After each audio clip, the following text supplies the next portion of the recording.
ko sinasabi dun sa mga sessions ko, this topic is about generative AI using Firefly. So anong difference niya sa ibang mga image generators? Isa sa mga difference niya is, una, siguro na naririnig nyo na yung ibang mga image generators is ini-scrape niya yung mga pictures sa internet, yung mga images. Exactly, yeah. Yeah. Lalong-lalo na yung Lion 5B na dataset. It is composed of billions and billions of images na scrape in the internet without permission, lalong-lalo na yung copyrighted images. Ang difference na ginawa ni Adobe is that hindi sila gumawa ng ganung klase ng training sets. Ang ginawa nila, yung public domain, which is mga expired na, tapos yung mga nasa Adobe stock, kung familiar kayo sa Adobe stock, yun ay pagmamay-ari ng mga content creators na binayaran nila upfront. Actually, totoo yun kasi kahit ako, contributor din ako sa Adobe stock. So yun, nag-reveal na naman ako ng mga ginagawa ko. Okay. Yung ano yung mga picture mo na nagkakape ka, tapos? Oo, tsaka nakaganon. Sayang, hindi ko na-screenshot. Ulitin mo yun mamaya, i-screenshot ko lang. Content. Ano yan? YouTube thumbnail, no? YouTube thumbnail. Ayan. So, yun yung ginawa nila. And as of the moment, hindi siya, it's something that industry has been praising Adobe. Dahil nga hindi sila nang violate ng copyright ng ibang tao. Yan. And wow, that's great, man. Oo nga eh. Kung nagawa at saka imagine mo, may contributor. So, kung yun yung sinasabi ko sa'yo, Lons, kanina, di ba? Na kung ikaw, illustrator, maglapag ka sa kanila, babayaran ka nila, di ba? Pagka totoo yun. Approve, di ba? Solid. Adobe lang yan. No? Adobe yan. Kaya siya ay proud na na sinasabi ng Adobe itself kasi ganun talaga yung ginagawa using their language model. At marami pa. I'm just going to go to my slides as you would see here. Saan siya available? Ang Firefly, it's the AI itself, available siya within Photoshop, Illustrator, Stock, and Adobe Express. Ito yung kaibahan niya. If you're using other image generation, it's the output kung ano yung final na nandoon. Ibig sabihin, kapag gumawa ka, tinype mo siya, nag-prompt ka, yun na yung end product. Ang approach ni Adobe ganito, you're going to use the tool na lagi mong ginagamit, for example, Photoshop, Illustrator, and you're going to augment it using artificial intelligence. Hindi pa rin niya kinukuha yung actual intelligence mo when you're doing art. It just augments what you do. It's a plug-in. Isipin natin, it's just a plug-in na meron sa loob ng mga Adobe applications niyo. So hindi yan yung and also it's not the byproduct or the end product or the final product agad-agad. Kasi una, meron silang ginawang system on which kapag nag-generate ka ng image, meron siyang digital fingerprint. Ibig sabihin, kailangan lalabas doon sa fingerprint doon sa image na siya ay na-generate ng AI. Nilalagyan niya ng stamp. So ibig sabihin, na-verify siya. Mamaya, papakita ko sa inyo yung actual demonstration kung paano siya nangyayari para ma-safeguard din kayo. At saka malaman nyo, ito ginawa to sa AI, ginawa to sa Merong mga paraan para siya ma-verify. At saka as an artist, interesting, ha? Diba? As an artist, you can also infuse this to your workflow para maprotektahan kayo in terms of copyright. For example, ganito. Meron kang nakausap sa groups, sabi, uy, AI naman yung ginawa mo, ganyan. Paano mo mapapatunayan? Meron tinatawag na content credentials. Yan. Astig yan. Mamaya mapakita ko sa inyo. Actual talaga mapakita ko sa inyo. So ganito yan. Yan yung Firefly Enable Apps. Ang goal kasi talaga ng Firefly or the AI itself is to offer ways to ideate, create, and communicate by improving your workflow. Improving your workflow but not replacing your workflow. Yun ang importante doon. Another thing is, lagi nilang, nung ginawa nila yung announcement nito, it will not replace designers. Alam niyo kung bakit? Kasi the client itself doesn't know what they want. So, kailangan pa rin ng designers. Well, real talk. Tama naman, di ba? So, mismo. Right. Another thing is that it's a co-pilot. It's a second brain. Sabi nga nila, it's a second brain for you. Alam nyo, hirap na tayo mag-design throughout the day, throughout the seasons that we have. Maybe we could just have a co-pilot na, ganito siguro maganda kung okay, ganito. Nag-suggest lang naman siya sa'yo. So hindi siya end product. It's a suggestion product. Okay? Ito, ang daming AI threats in terms of creative as you would see here, di ba? Pero sa buong section ko yan, i-explain ko, pero as you would see, ganyan karami yung nagiging challenge nila lately. And actually, natitrigger tayo dyan. So sometimes, we as designers, we are reluctant to change. Parang pag nakita nila natin, baka wala na ako ganun trabaho o ganun. Well, ang kailangan natin isipin dito is, kailan tayo mawawalan ng trabaho? Hindi mawawalan agad tayo ng trabaho. Kasi una, if you don't adapt on things, talagang, like anything in this world, kapag hindi ka nag-adapt, you're going to be left out. Left out, yeah. Diba? Mismo. Diba? And I think ito pa, yung fear of the unknown. Tapos, as designers, minsan parang nahihiya din tayo na nagkakaroon tayo ng mga mistakes in our end, diba? So, marami pa. Ethical concerns, fixed mindsets, and also the fear of automation. Okay?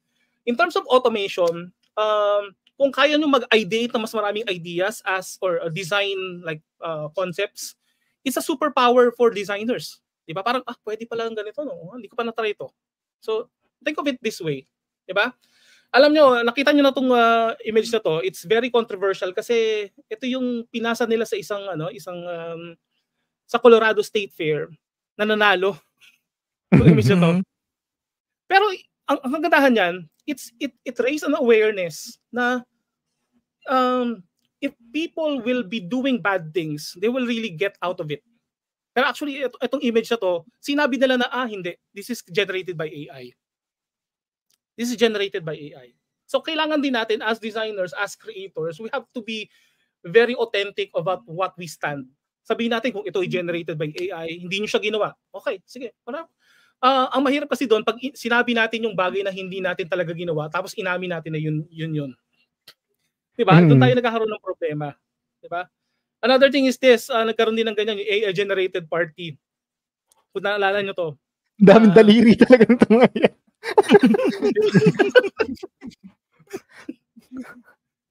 And again, hindi mo replace yung designers at this part. So, forward ko lang ng konti. Kasi, I want to also give this idea na the automation or the AI landscape itself, nandito pa lang tayo, nasa narrow AI pa lang tayo.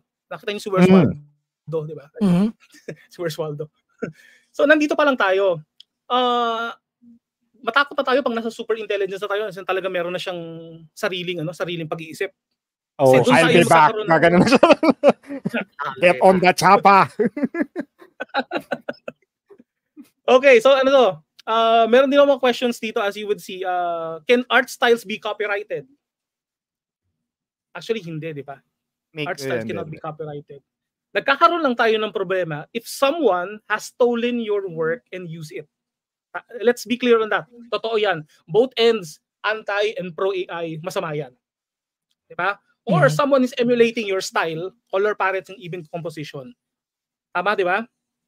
Forward natin.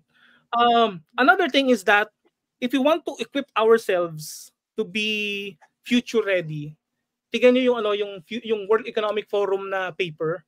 This is the top 10 skills that you have to be incorporating within yourselves para maging ready tayo to the jobs of the future. Analytical thinking, critical thinking, or creative thinking. And as you would see, nasaan lang yung technology? Nasa number 6 lang siya. As you would see, 1 to 5, it's still people skills. You need to deal with people. Diba? And also, your own self-awareness of things that you want to improve. Okay? Forward natin. Lagi nilang sinasabi na mawawalan ng trabaho. Actually, every year, nagkakaroon tayo ng 23% of today's job loss. Every year. 23%. Every year yan. This is based from hindi ko siya hinulaan na si would see dito. Sa World Economic Forum Future of Jobs Report in 2023. You can look it up. Tingnan niyo mabuti. So you will have an insight kung ano ba yung change na pwede nating i-adapt. Kasi this is study talaga na ginawa ng World Economic Forum. And if you want, you can also take advantage of that report. Because as you would see here, if you don't embrace the technological change, ito yung 10 fastest growing jobs as you would see here. Diba? So, this is a clue for you na, siguro mag-adapt din ako ng kahit konti. Siguro isang araw lang ng buhay ko, pag-aralan ko. Okay. So, di ba? It doesn't hurt. Di ba? Another thing is that merong mga nagsasabi nung lumabas yung mga generative AI tools ni Adobe. Sabi nila, nag-jump na sa bandwagon si Adobe. Maraming nagsasabi noon at that time. Pero tingnan nyo, actually, kung naalala nyo, kung gumagamit kayo ng content aware sa Photoshop, content aware was way back before. Like 2013 era pa. Actually, 2012 era. Kasi CS5 pa meron ng content aware. So, mali yung idea na nag-jump sa bandwagon si Adobe. Actually, Adobe created the bandwagon itself. Oo nga eh. Diba? Before, nagkaroon ng mga ChatGPT, nagkaroon ng mga Midjourney, meron ng ganung klase ng mga technologies na nilalagay si Adobe sa mga applications niya. Diba? Oo nga, no? At ito, diba? And as you would see here, ito ay recorded. Doon sa Adobe Max session, sinabi yan ni David Wadhwani para magkaroon tayo ng resibo. Sabi nga nila, dapat may resibo tayo palagi. Kesa naman sa sinasabi ko to pero wala tayong resibo. Tignan niyo siya. Okay? Ito yung stand ko. Human creativity can never be replaced by a machine unless you have given up already. Amen ba tayo dyan? Oo, man. Agree. Diba? Human creativity will never be replaced by a machine unless we have given up already. What we have to keep focus on is this. We have to infuse what we call human creativity plus generative AI. Ang tawag dito, collective intelligence. Pag pinagsama mo yung human creativity mo at saka generative AI, automation, pag pinagsama mo siya, you can be a wiser, better designer by using collective intelligence. Pag pinagsama mo siyang pareho. So, ang sabi nga nila, people will not hindi mawawalan ng trabaho yung mga sabi nila mawawalan na ng trabaho yung mga tao na sa AI, pero actually hindi. Mawawalan ng trabaho yung mga taong hindi gumagamit ng AI sa mga taong gumagamit ng AI. It's either you use it or you lose it. Sabi nga nila. So, ang tanong, bakit ko ba sinasabi to? I've been using a lot of generative AI tools, as you would see. Nandiyan yung lahat ng list ng ginagawa ko. From ChatGPT, DALL-E, Midjourney, tinaray ko na silang lahat. And kakaiba lang talaga si Firefly kasi they take care of the creatives. Hindi sila nag-scrape ng kahit anong images on the web. Forward ko lang to kasi isang buong klase ko to Sorry. Actually, excited na ako makita yung Firefly sample. Gusto yung demo, pare. Sige, okay. So ganito, ipakita ko lang sa inyo yung buong slide. Tingnan nyo, mahaba yan. As in, ina-explain ko kung para saan ba to. Tapos, another thing is, if you're going to learn generative AI, you also have to revisit your art styles. Lagi kong sinasabi na, when you're using a technology, you have to take it back from history at makikita mo you have proper appreciation of the styles of the people that has been before you, as you would see here.